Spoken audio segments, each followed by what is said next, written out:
जब से दिव्या बाबू घर छोड़ के, जब से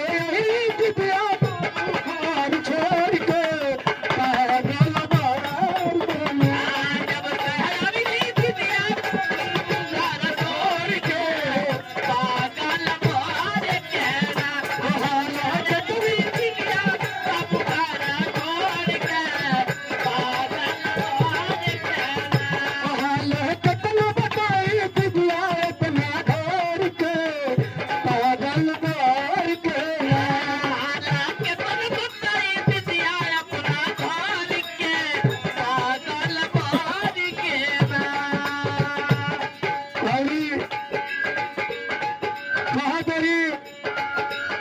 माता पार्वती लक्ष्मी जैसे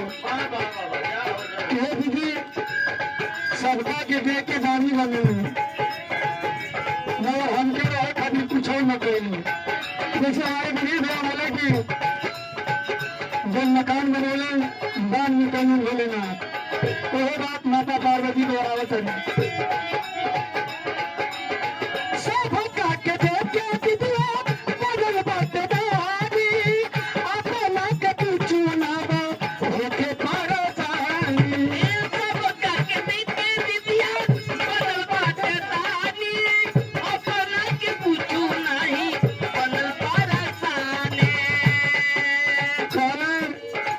माता पार्वती की देखो सबके देख के दानी बना तारे कि हम बड़का दानी हैं, मगर हमके रहे खातिर कुछ नहीं किया।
जितनी बात के माता पार्वती सुनोले